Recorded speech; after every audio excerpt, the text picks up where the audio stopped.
#Medical_ kidnapping क्या होती है? अभिनव वर्मा की मां, जो सिर्फ 50 बरस की थी, पेट में दर्द उठा, नजदीकी फोर्टिस अस्पताल बनेरघट्टा, बंगलौर है। डॉक्टर निराज ने मां को देखा और अल्ट्रासाउंड कराने को कहा। फोर्टिस में ही अल्ट्रासाउंड हुआ और डॉक्टर निराज ने बताया कि गॉल ब्लैडर में पथरी है।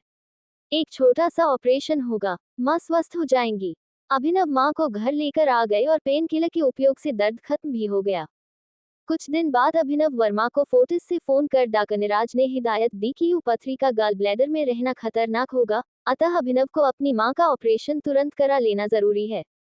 अभिनव जब अपनी मां को फोर्टिस बंगलौर लेकर पहुंचे तो एक दूसरे डॉक्टर शब्बीर अहमद ने अटेंड किया, जो एंडोस्कोपी के एक्सपर्ट थे। उन्होंने बताया कि एहतियात के लिए ईआरसीपी करा ली जाए। डॉ अहमद को पैनक्रियास कैंसर का 0.5% शक था। अभिनव मजबूर थे। डॉक्टर भगवान होता है, झूठ तो नहीं बोलेगा, सो पैनक्रियास और गॉल ब्लैडर की बायोप्सी की गई।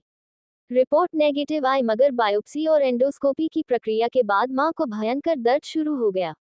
गॉल ब्लैडर के ऑपरेशन को छोड़ मां को पेट दर्द और इंटरनल ब्लीडिंग के शक में आईसीयू में पहुंचा दिया गया। आगे पढ़ने के लिए धैर्य और मजबूत दिल चाहिए। जब अभिनव की मां अस्पताल में भर्ती हुई थी तो लिवर, हार्ट, किडनी और सारे ब्लड रिपोर्ट पूरी तरह नॉर्मल थे। डॉक्टरों ने बताना शुरू किया कि अब लिवर अफेक्टेड हो गया है, फिर किडनी के लिए कह दिया गया कि डायलिसिस होगा।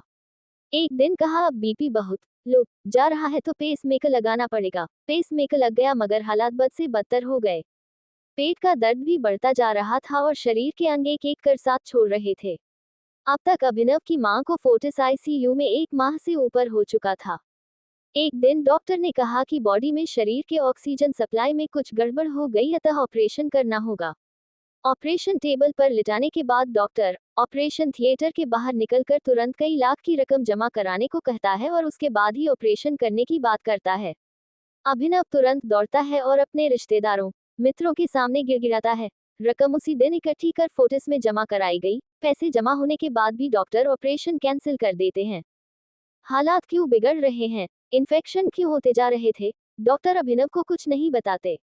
सिर्फ दवा, ड्रिप, खून की बोतलें और मां की बेहोशी में अभिनव स्वयं आर्थिक और मानसिक रूप से टूट चुका था। डॉक्टरों को जब अभिनव से पैसा जमा कराना होता था तभी वह अभिनव से बात करते थे। मां बेहोशी में कराहती थी। अभिनव मां को देखकर रोता था कि इस मां को कभी कभी हल्के पेट दर्द के अलावा कोई तकलीफ न थी। उसकी हंसमुख और खूबसूरत मां को फोर्टिस की नजर लग गई थी। 50 दिन आईसीयू में रहने के बाद दर्द में कराहते हुए मां ने दुनिया से विदा ले ली। खर्चा अस्पताल का बिल रु 43 लाख, दवाइयों का बिल 12 लाख और 50 यूनिट खून। अभिनव की मां की देह को शवगृह में रखवा दिया गया और अभिनव को शेष भुगतान जमा कराने के लिए कहा गया और शव के इर्द गिर्द बाउंसर्स लगा दिए गए। अभिनव ने सिर्फ एक छोटी सी शर्त रखी कि मेरी मां की सारी रिपोर्ट्स और मां के शरीर की जांच एक स्वतंत्र डॉक्टरों की टीम द्वारा कराई जाए। फोर्टिस ने बमुश्किल अनुमति दी। रिपोर्ट आई, अभिनव वर्मा की मां के गॉल ब्लैडर में कभी कोई पथरी नहीं थी।